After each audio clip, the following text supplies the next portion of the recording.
பசங்க பாஷை கட்டுமிழாண்டிங்க பாஷைன்னு நான் சொன்ன போது குதிச்சானுங்க எல்லா பையனும். ஒரு பையன் முன்னால் வந்து பேச முடியலையே, என்னால இருக்குது தமிழ்ல கேட்டா பண்ணிக்கலாமேங்கிறோம். அவ்வளவுதான் அந்த பயிலால முடியுது. பண்ணி இருக்கிறத விட்டுட்டு ஏன் பண்ணிக்க போற முட்டாளே? ரொம்ப கஷ்டம்தான். சமுதாயத்தை வந்து செய்யறவனா அவனுக்கு கடவுள் பக்தி இருக்கக்கூடாது, மரபக்தி இருக்கக்கூடாது, மற்றும் தேசபக்தி இருக்கக்கூடாது, மொழி பக்தி இருக்கக்கூடாது, சமுதாய பக்தி ஒண்ணுதான் இருக்கணும். அவனாலதான் ஏதாவது செய்ய முடியும். எந்த பெயர் கடவுளையோ மதத்தையோ சாஸ்திரத்தையோ மொழியோ இலக்கியத்தையோ கையில வச்சுக்கிட்டு சமுதாயத்தை வந்து செய்யறானோ அவன் சோத்தையும் பிள்ளையும் கலர்த்திங்க அப்படின்னு அர்த்தம். அதுல கை வச்சாத்தான் மிஞ்சும். அதுல எதை விட்டாலும் நம்ம தொடர்ந்து விட்டான் வரும். இன்னும் நீ தமிழ கடவுள் இருந்து பிழி பார்க்கலாம், உன்னுடைய மானத்தை பிழி பார்க்கலாம். எனவே எந்த இலக்கியத்தில் இருந்தாவது யார் இருக்கிறா? நமக்கு 2000 வருஷமா நமக்கு என்ன இருக்குது? மற்ற நாட்டம் செய்யற காரியம் நம்ம அறிய முடியல. செய்யறதுக்கு என்ன இருக்குது? அப்படி ஒன்று இருக்குன்னா எது குரல்ல பாப்பியா, நாலடியார்ல பாப்பியா, ராமாயணத்துல பாப்பியா, பாரதத்துல பாப்பியா, சங்க இலக்கிய வெங்காயம் அதுல நீ பார்க்க முடியுமா? எதுல இருக்குது? உன் இதுல இருக்கிறதெல்லாம் இந்த சாமி அம்ம பண்டாச்சு, அதுகளுடைய ஒழுக்கம் நாணயம் உன்னுடைய முட்டாள்தனம் அதுதான் அதுல இருக்குது. நீ வளர்றதுக்கான காரியம் எது இருக்குது? வல்லுவேன், நாலடியார், வெங்காயம், அப்பேன், இவன் கருப்பேன், இவனையெல்லாம் இருக்கானே தவிர காட்டுமிழாண்டி காலத்தில் உண்டானவன், காட்டுமிழாண்டி கருத்தை விளக்குனவன், இன்னைக்கு வந்தவன் அவன். இன்றைய நிலைமை பற்றி, நாளைக்கு நாம நடந்து கொள்ள வேண்டிய முறையை பற்றி, இன்னும் உலகம் மாறுறது எப்படி ஆறும்னு அதுக்கு தகுந்தபடி நம்ம திருத்திக்கிறத பற்றி நம்மகிட்ட எந்த இலக்கியம் இருக்குது?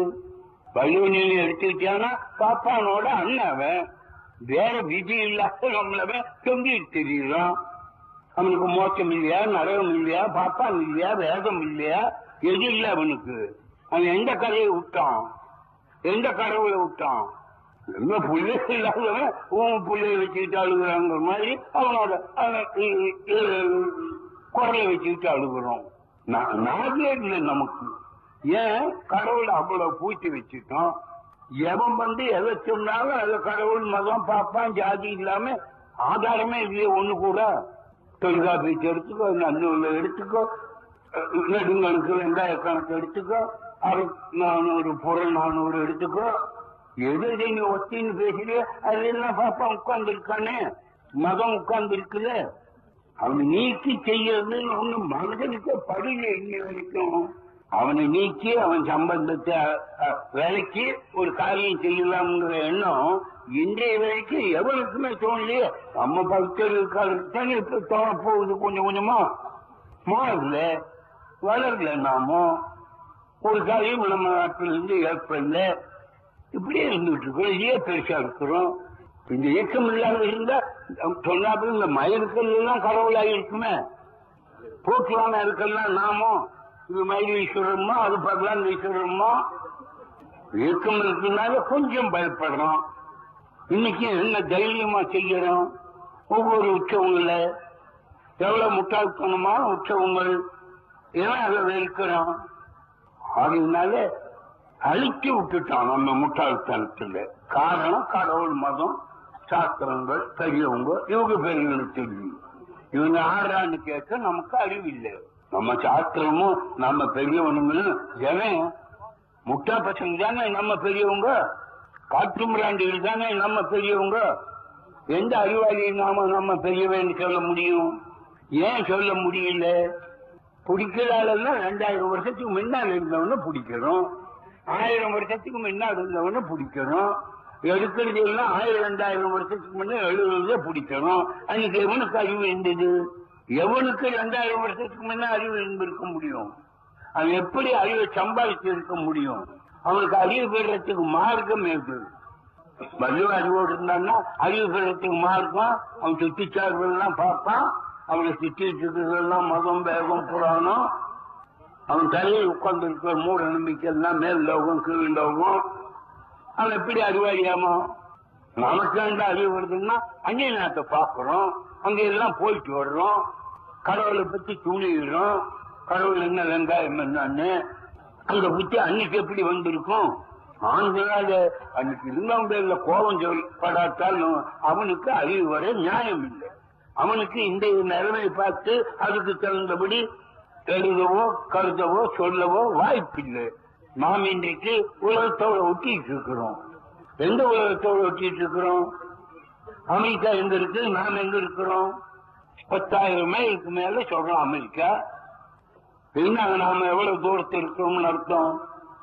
எடுத்துக்கிட்டோம்னா நம்பரை போட்டு திருப்பி கூப்பிட்டா ஏன்னு கேட்கலான்னு 15,000 மைல்ல 10,000 மைல் தூரம் இருக்கிறவன் கூப்பிட்ட உடனே ஏனுங்கிறோம். அவன் வாய் மூடுறதுக்கு முன்ன அந்த சத்தம் நமக்கு வருது.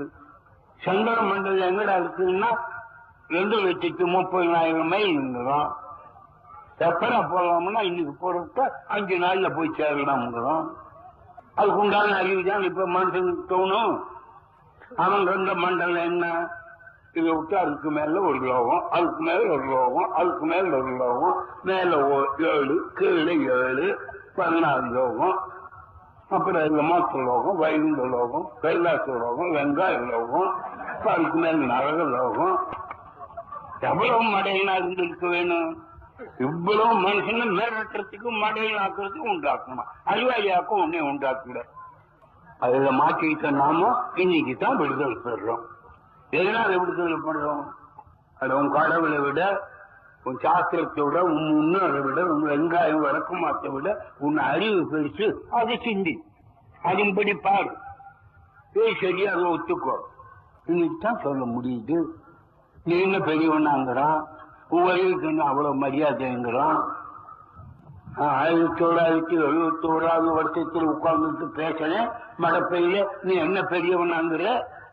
2000 வயசுக்கு இருந்த முட்டாள் பையனை நீ ஒத்துக்கிட்டு அவன் சொன்னபடி கேட்கணுங்கிற? நீ மனுஷனா? நினைச்சு பாரு.